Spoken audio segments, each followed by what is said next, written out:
an outdoor, if you're planning on hosting an outdoor event in the city of Boston, you will need to submit a special event application. Um, this is for events on commercial private property or public property like sidewalks or the streets. Um, so any of those type of properties, you will need to submit an application. We don't license events on private residential properties. So if you're having like something in your backyard or a house party, we don't license that. So if the event is free or ticketed, open to the public or private, if it's on the properties that I mentioned and it's taking place outside, then you do need to submit an application. Um, Depending on the details of your event, you might need to submit an application months, maybe even like weeks in advance.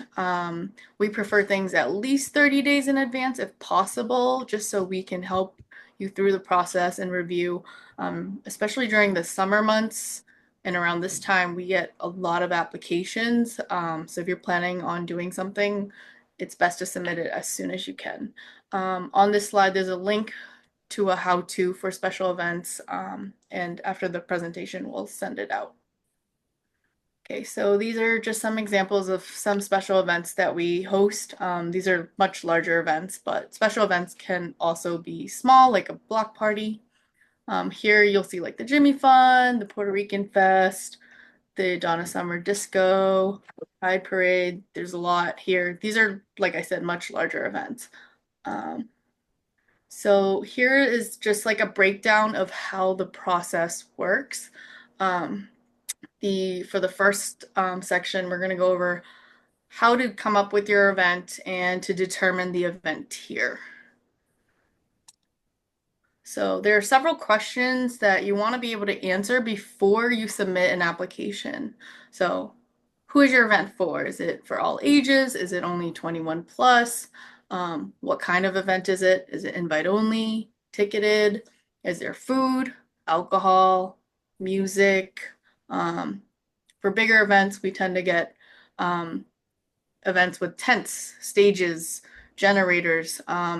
Is your event fully enclosed by a fence? Those things matter in the permitting process, so you want to think about those before you submit an application. Another item is when will your event take place? Is it only one day or several days? Um, and then where will it take place? On the street, sidewalk, parking lot, park. Typically, before you submit an application, you want to reserve the space first. So if it's in the parks, you'll need like a parks permit, and you'll need to submit the reservation for it.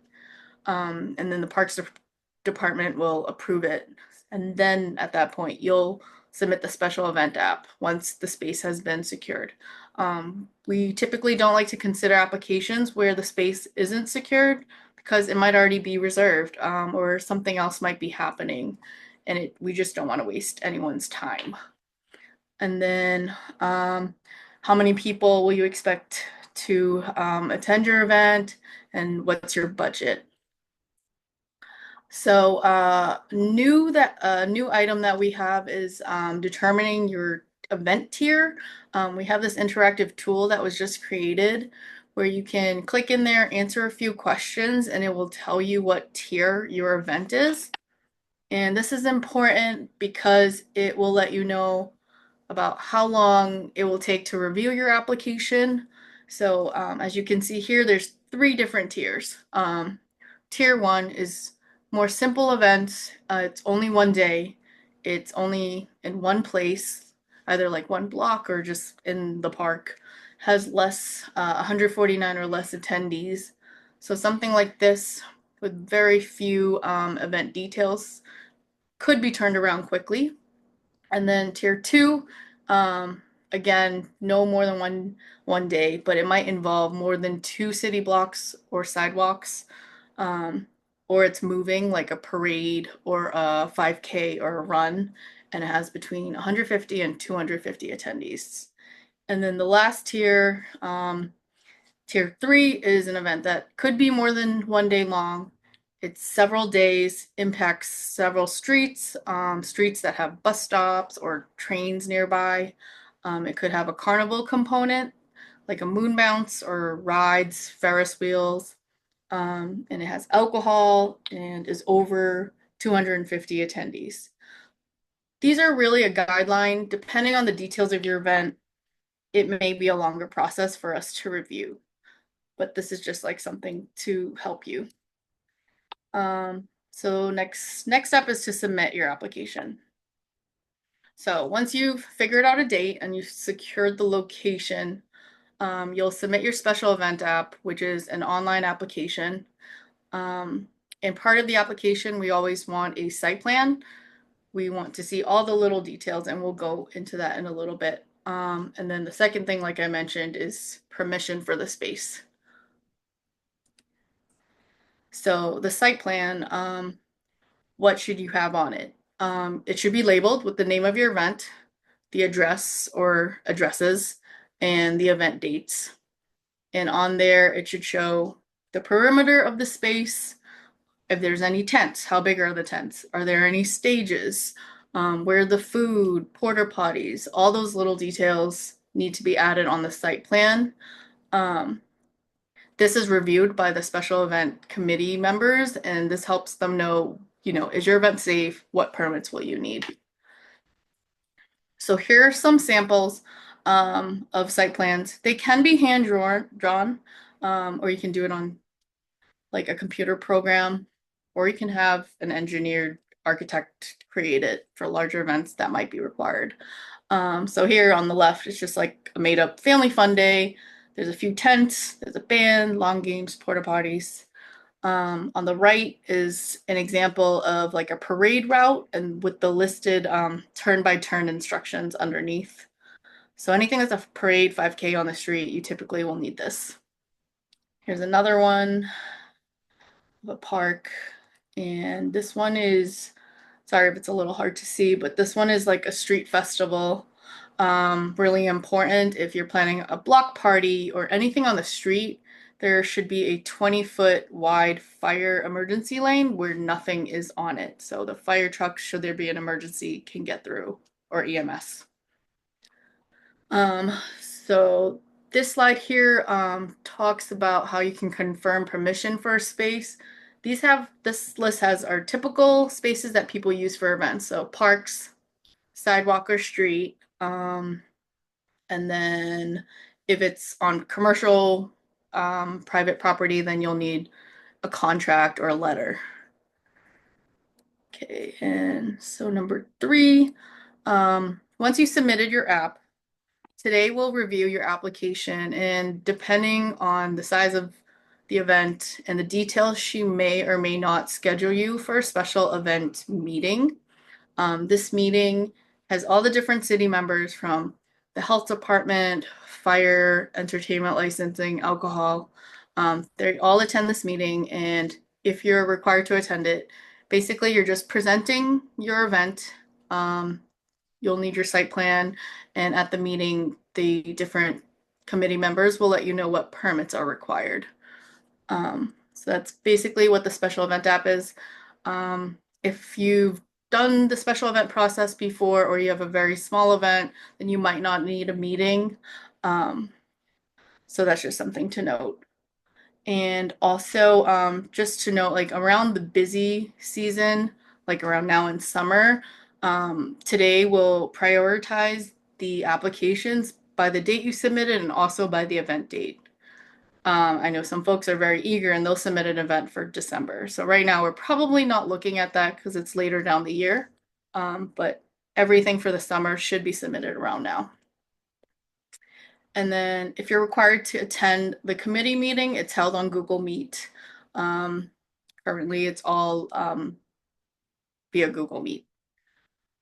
And so we covered that. Okay, so after the meeting, you will receive an email with a copy of your special event application. And the most important part of this application is the second page. That has a checklist of all the different permits that you'll need to apply for and gather. So there's an example of what it looks like here. and we'll go into a little more detail of what different permits there are. So once you get that application, the police will need to sign off on it, just to make sure that it's safe, and if there's any other events happening in the city. The sooner you get this application to the police, the better. There is a turnaround time. They don't always, they're not always able to review it right away. So make sure you leave enough time for them to sign off. And then also, if you've applied before, this is new. Basically, the special event application has been updated this past year, and it includes questions about alcohol and entertainment. So if the special event applicant is the same as someone who's applying for the alcohol or entertainment, all you'll need is a special event application for the police to sign off. There's no longer a need for the 2 additional applications. So it's really for anyone who's done this before, just an FYI. And okay, so this is just talking about more about collecting the checklist items. So like here's an example. If your event has food, then you need a temporary food service permit from Inspectional Services Health Division. If you're grilling food or you have those sternos, those little fire devices to keep your food warm, then you might need a sterno or open burning cooking permit from the fire department. So every little detail in your event will require a permit or approval. On these next slides, I break down the most common departments that are part of the process and what kind of permits they issue. So here you'll see special events, which special events is really to help the applicant navigate the process. So everything starts with special events and it ends with the entertainment division or the licensing division. Awilda from my team, she's the one who collects all the permits and makes sure that your special event app that you've received all the approvals, sign-offs, and permits before she'll issue the entertainment license as a final permit. If your event doesn't have entertainment, then she'll issue a special event permit. And there's some estimated costs as well on these slides. Just note that they're subject to change and it's best to reach out to those departments for what the fees are. Okay, so here we also have like Boston Transportation. They issue street closing permits for block parties or the parade permits or walk run permits. There's street occupancy. If you have events that will require items to be on the street or on the sidewalk, then you might need this sidewalk street occupancy permit. Then there's a parks permit if your event's in the park. Health department, anything related to food trucks, typically there's a permit from health.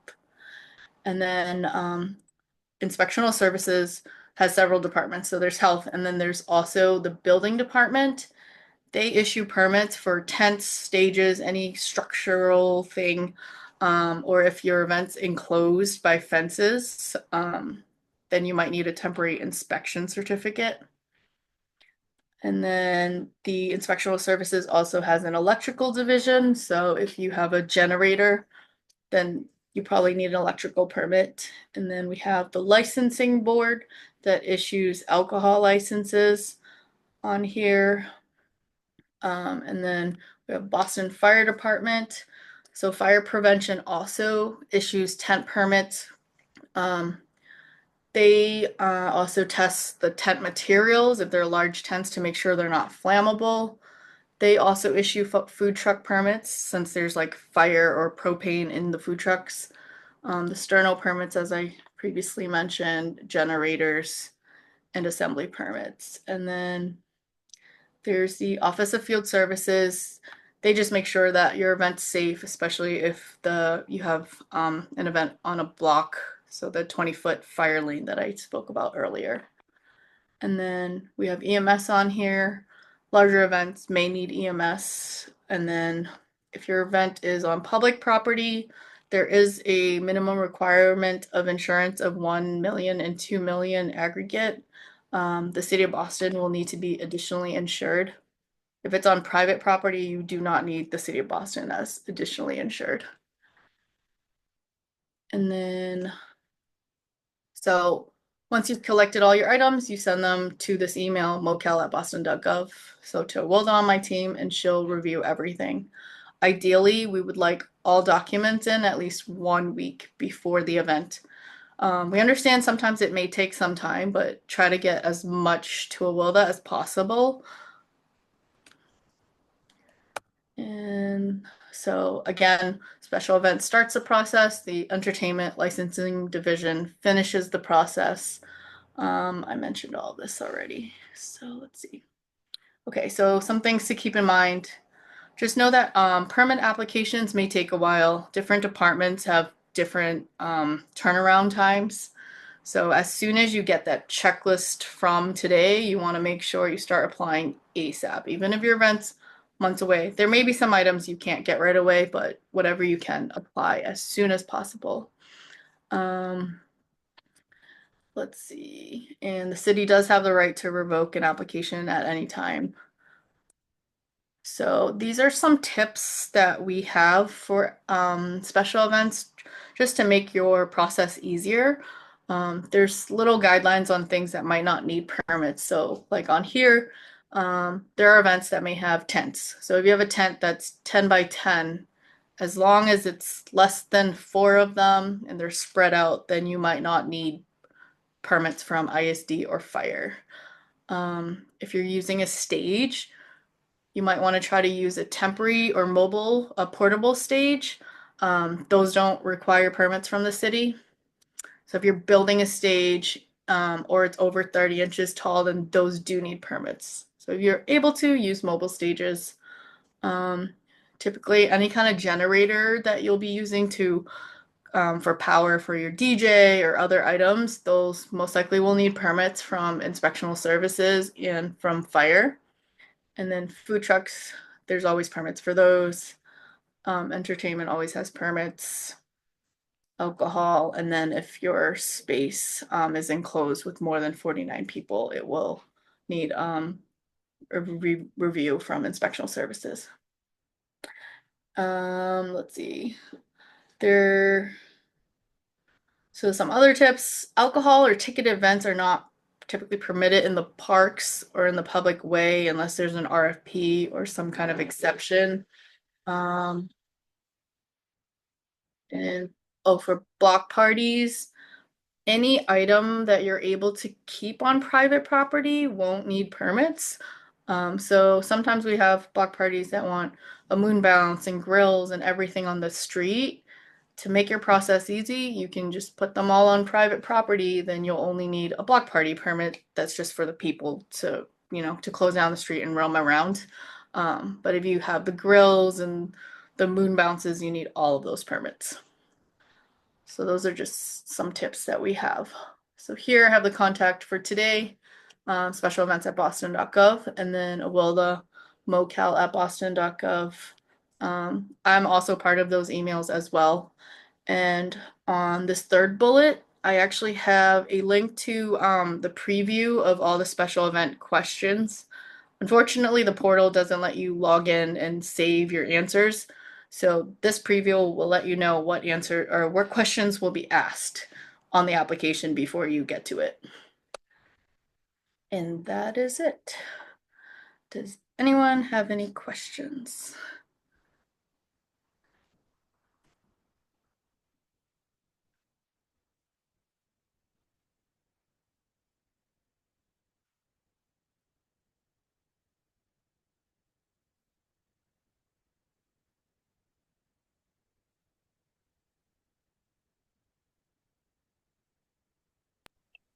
Hey Rebecca, I have a question.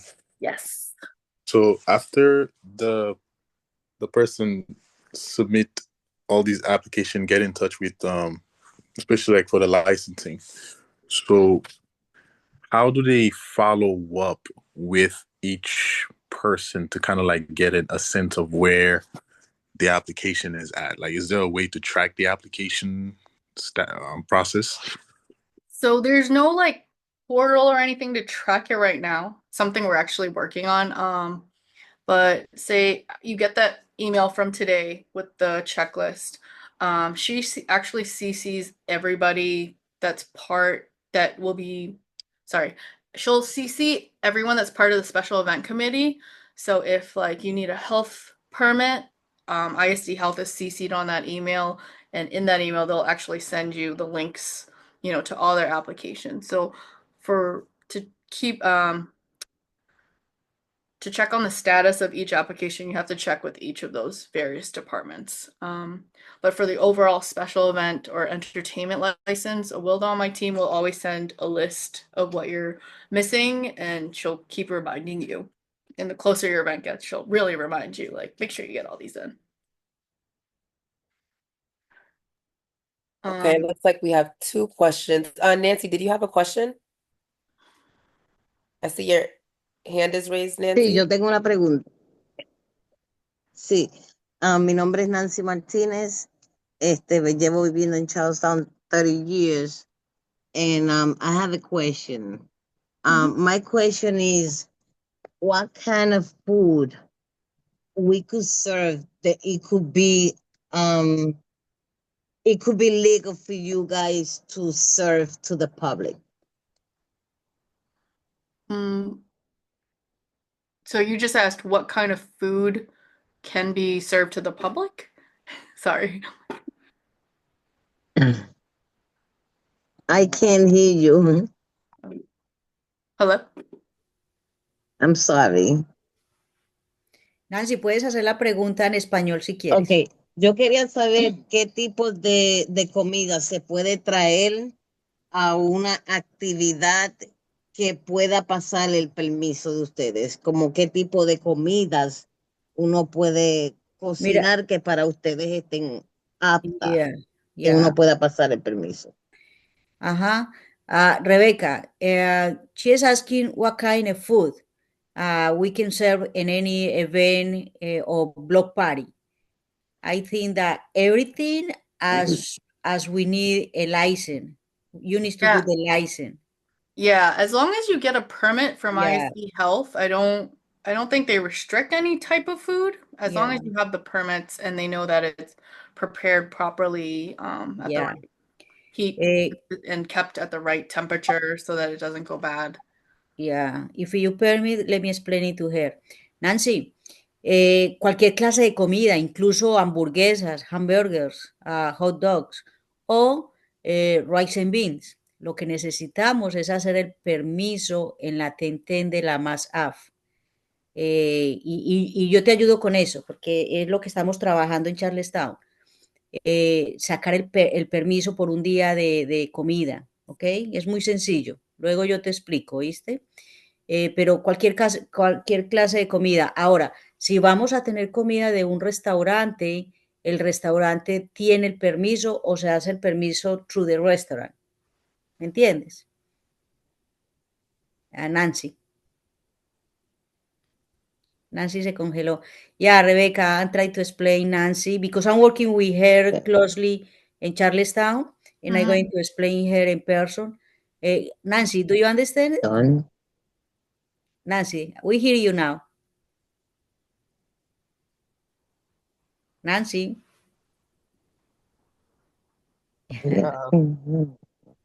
Okay. Yeah, anyway, I'm trying to explain her that every time that we are going to use a restaurant, we need to do or process a permit. And also we can have hamburgers or hot dogs in the side, and also we need to pay a license or process a licensing to do that. Yeah. Thank you, Yeah, Gladys, so I so just much. want to add, Hannah, were you gonna say something? Oh, I was just gonna say super quickly, thank you, Gladys, for interpreting. We really appreciate that. And then also, if for Nancy, if she wants to join the interpretation room, there also is the interpretation room. So, if she just so it, Okay, I got it. if she wants. Perfect. Okay, I just want to add, Gladys, I know you said it in Spanish, but for food at events, that's completely different department, completely different site. Gladys, I know you mentioned it, 1010 Mass Avenue. Yeah. You usually have to use a restaurant or a catering company that already has a license or registered with the city. And 1010 is maybe we'll do another webinar about that because that's a whole different separate thing from what Rebecca and Today is responsible for. Perfect. Thanks. Thank you, Bianca. There was another question by Marcia. She says, besides the permit costs, are there opportunities from the city to help with funding these events or part of the event? She thinks that she saw something last year where there was funding for these public events, so she's not sure if this was still happening this year. So, grants for events in the city is not out of the special event department. We're strictly on the back end, the permitting side of things. But I know the community engagement cabinet has had block party grants in the past where they offered, I think, up to like $750 for resident-led block parties. I believe they plan on doing it again this year, but I'm not sure. But the city, I know they do have different kind of grants. The only one I do know of is the block party one. Awesome. I think you answered Marcia's question, Rebecca. Thank you. Thank you.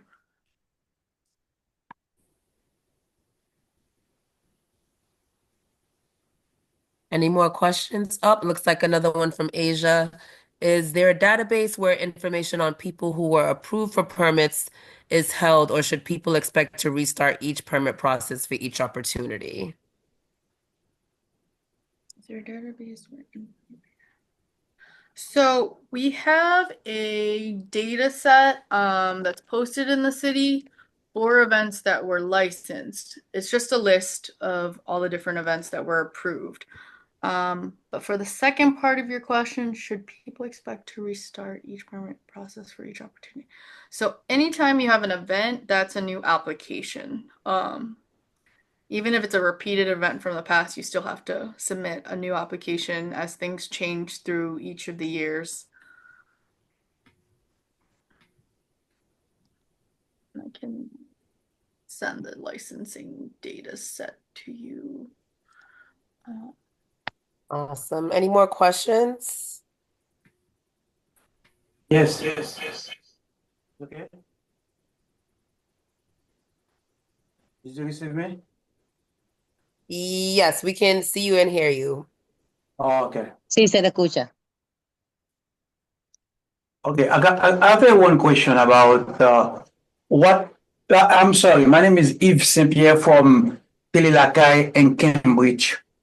But I usually do so many events in Boston with so many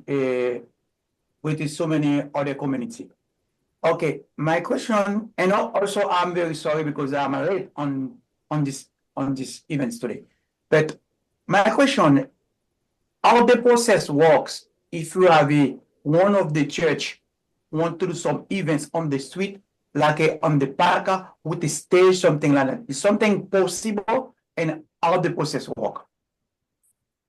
Yep. So, Yves, we talked about it earlier. This presentation is recorded, so they can send it to you after. But essentially, if you're going to have an event on the street, you just have to submit your special event application. Before that, you should submit a street closing application as well. Since if you're going to have a stage on the street, then you'll need permits for that. You'll also need a street occupancy permit for the stage that will occupy the street. Okay, but is it something taking longer to do that? How long I can prepare myself to fill the application? I can't hear. You're a little distant from the microphone, Mr. Pierre. Oh, thank you. Sorry.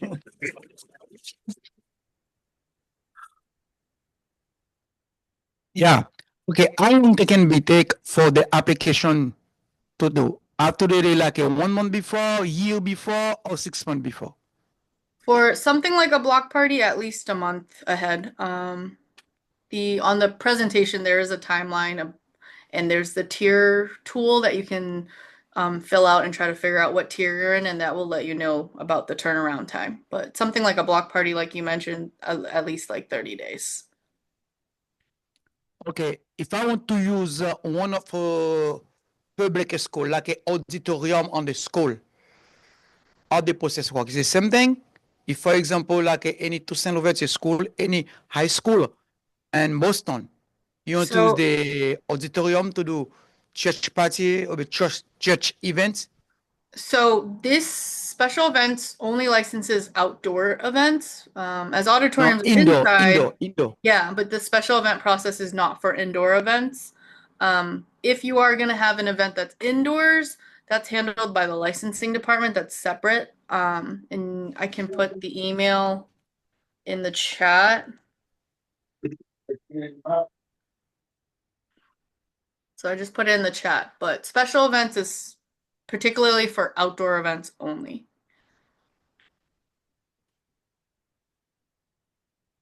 Okay, thank you. You're welcome.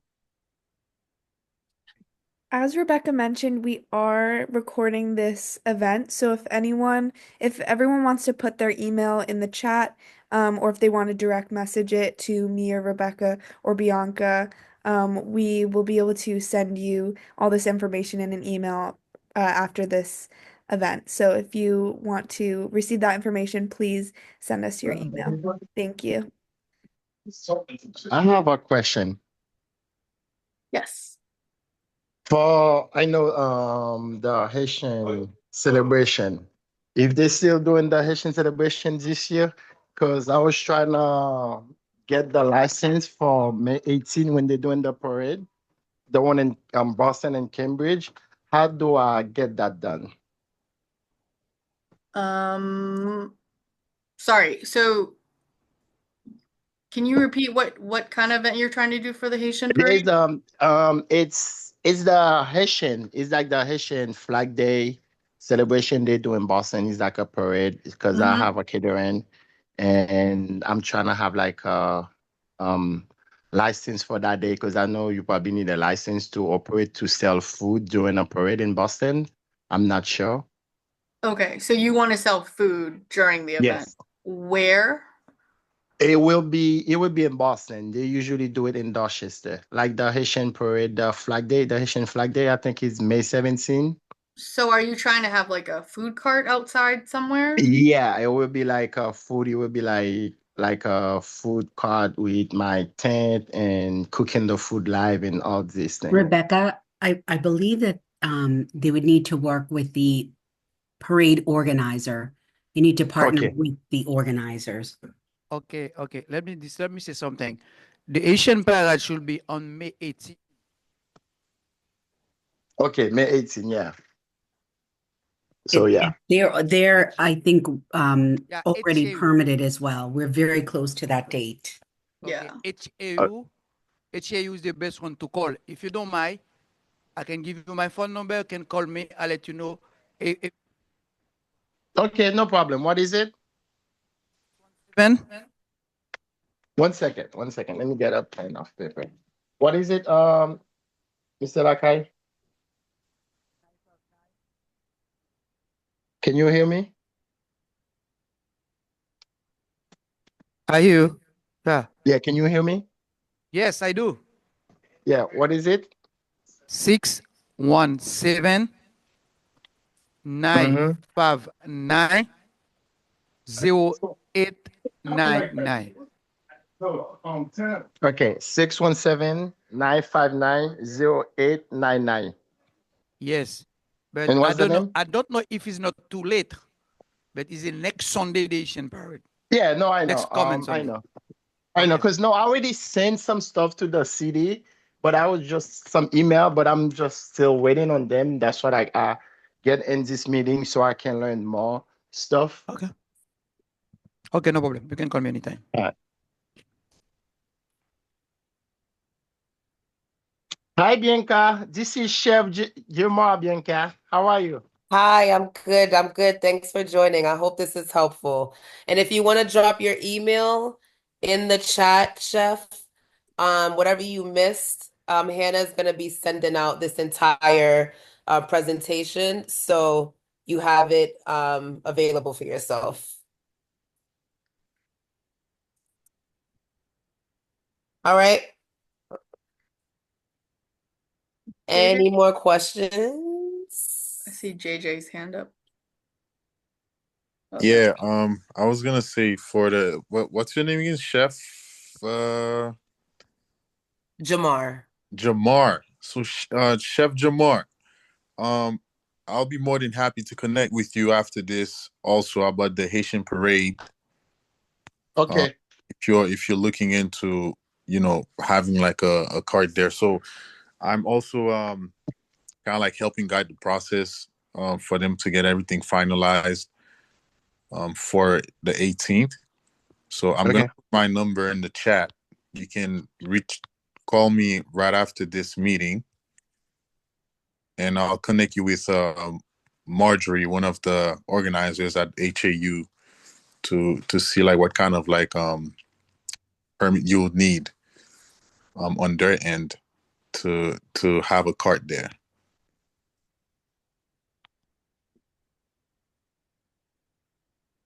And I just connected you guys, John and Jamar. I just connected you guys, so just check your messages. Thank you, Bianca.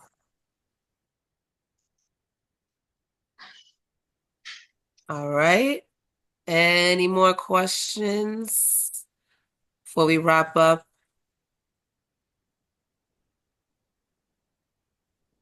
All right. I think that's it, Rebecca. And today, thank you guys so much. I hope everybody here on this call found this information helpful. Once again, if you haven't dropped your email in the chat, please do so you can have this presentation that Rebecca just shared with us. Yeah. Jose. Okay, muchas gracias. Muchas gracias. Thank you. Great job. Thank you, everyone. Thank you. Thank Thank you, you again. everyone. Thank you. Thank you. Bye-bye.